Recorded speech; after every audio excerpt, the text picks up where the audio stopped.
O Supremo Tribunal Federal retomou o julgamento sobre letalidade policial no Rio de Janeiro nesta quarta-feira. A ação, conhecida como ADPF das favelas, analisa se as políticas públicas do Rio de Janeiro violam políticas públicas constitucionais como da dignidade da pessoa humana e dos direitos fundamentais à vida, dignidade, a segurança, a inviolabilidade do domicílio, entre outros. O ministro relator, Edson Fachin, reconheceu a permanência de violação grave de direitos fundamentais na segurança pública do Estado do Rio de Janeiro. Entendo persistir um estado de coisas ainda inconstitucional na política de segurança pública do Estado do Rio de Janeiro.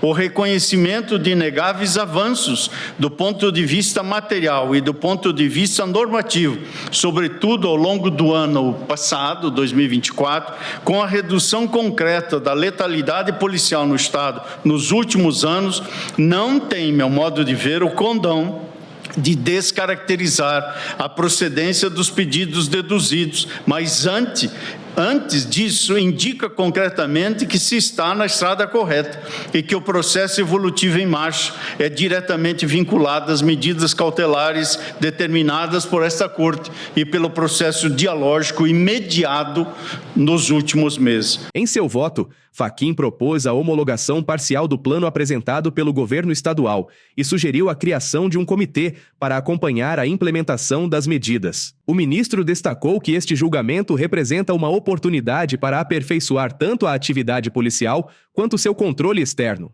Inclusão de novos indicadores que abarquem as situações de uso excessivo ou abusivo da força legal e de civis vitimados em contexto de confronto armado com participação de forças de segurança, mas com autoria indeterminada do disparo. Segundo, publicização dos dados agregados sobre as ocorrências de morte de civil, especificando qual a corporação, unidade ou batalhão, se o agente estava em serviço ou não, e se o fato ocorreu no contexto de operação policial. E terceiro, publicização dos dados agregados sobre as ocorrências com morte de policial, especificando se a vítima estava em serviço.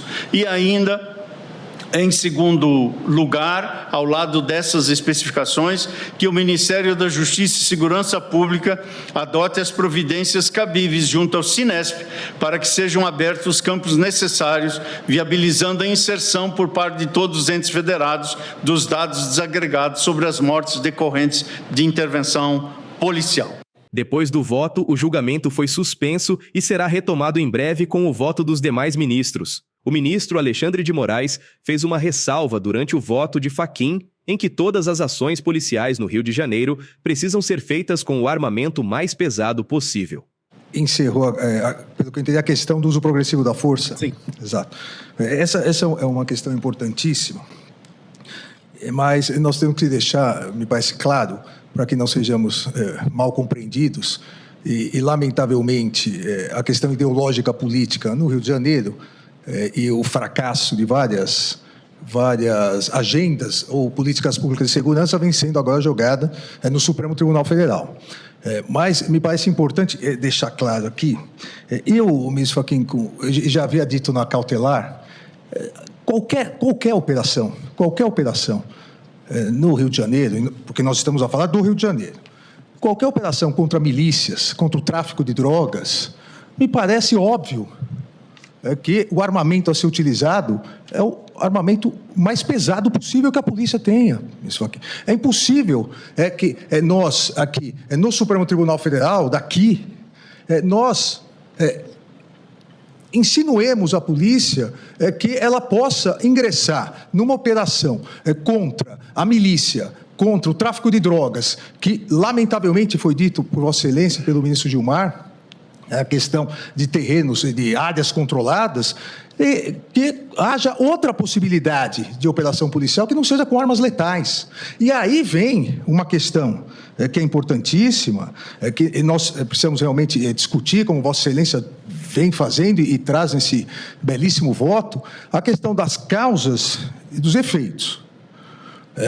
Uma coisa é a polícia, e há até um tópico que mais adiante também vou me referir no meu voto, a questão da utilização de helicópteros, a questão da possibilidade da polícia realizar operações perto de escolas e hospitais, a partir do momento em que se veda isso ou se restringe, as milícias e o tráfico estão eles utilizando essas áreas para realizar o crime.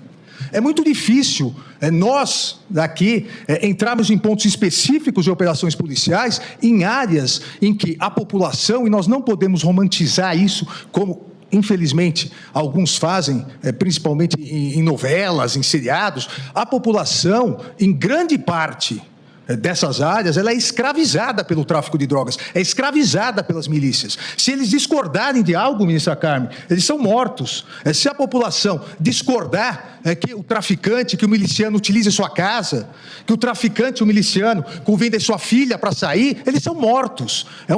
É uma escravidão moderna, com uso de armas, com uso de ameaças, uso de coação. Então, uma coisa ou são as operações, e não há possibilidade, eu digo isso aqui, com todo respeito às opiniões em contrário, mas como alguém, no período no período das Olimpíadas, organizou a segurança no Rio de Janeiro, como ministro da Justiça, e num determinado momento, as forças policiais do Rio de Janeiro se recordam, num determinado momento, uma viatura da Força Nacional foi fuzilada, porque realizava uma operação, não em operação policiamento de rotina.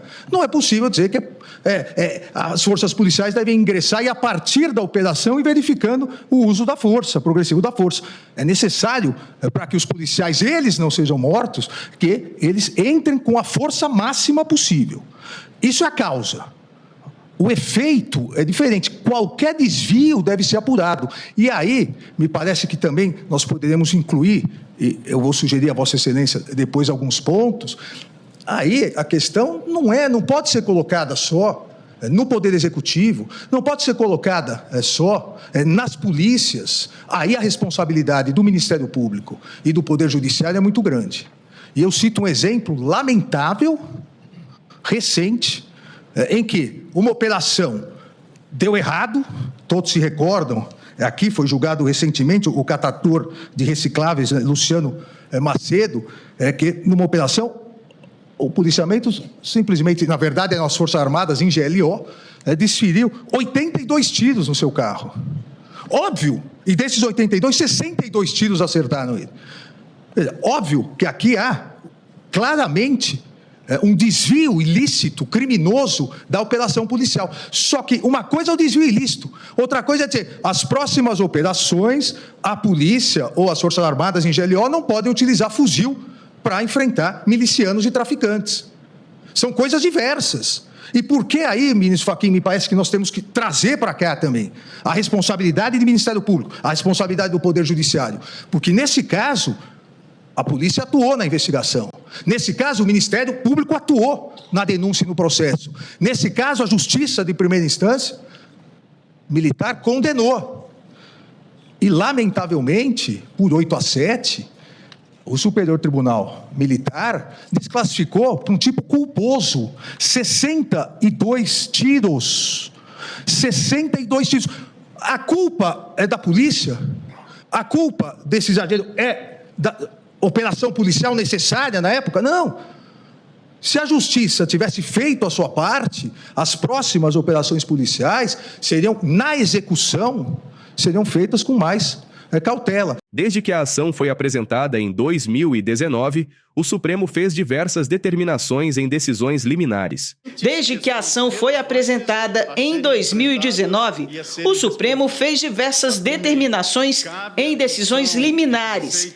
Entre elas, a de que o governo estadual elaborasse um plano para reduzir a letalidade policial com metas e prazos, que tivesse aviso prévio às autoridades de saúde e educação sobre operações em comunidades, publicidade e transparência de protocolos de atuação policial e direito dos familiares das vítimas de acesso à investigação. Na abertura do ano judiciário, na última segunda, o presidente do STF, Luiz Roberto Barroso, levantou polêmica ao rebater críticas do gasto do judiciário. Em relatório do Tesouro Nacional ao qual tive acesso, No cálculo do custo do Poder Judiciário estavam incluídos igualmente o Ministério Público e a Defensoria Pública.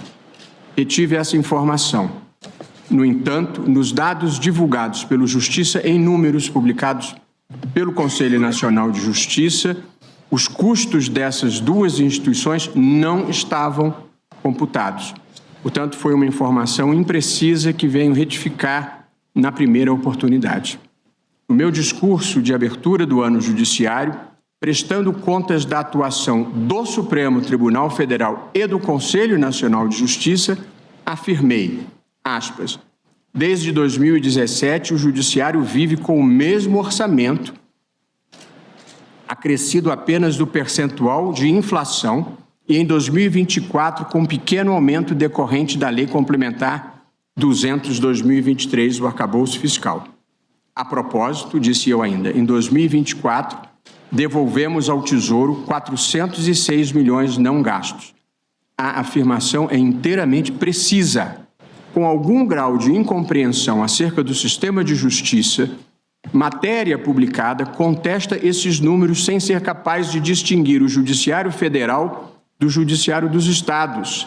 Estes não estão sujeitos ao teto e ao arcabouço fiscal, que só vale no plano da União. No Brasil, estados têm autonomia. Barroso também rebateu críticas do Supremo ser um tribunal ativista. Não corresponde aos fatos a afirmação reiterada de ser o Supremo um tribunal ativista. Nós interpretamos e aplicamos uma Constituição abrangente, que cuida de uma grande multiplicidade de temas que desaguam no Judiciário, trazidos pelos mais diferentes atores da sociedade brasileira. Alguns exemplos. O Supremo, de fato, determinou o uso de câmaras na farda em operações policiais militares. Há quem ache que a violência policial descontrolada contra populações pobres é uma boa política de segurança pública, mas não é o que está na Constituição. O Supremo ordenou a elaboração de um plano para o sistema prisional. Há quem ache natural presos viverem sob condições indignas de violência e insalubridade, mas não é o que está na Constituição. O Tribunal estabeleceu qual a quantidade de drogas distingue porte para consumo pessoal do tráfico. Há quem ache natural a polícia decidir que a mesma quantidade nos bairros de classe média alta é porte e na periferia tráfico, em odiosa discriminação de classe e de raça. Mas não é o que está na Constituição.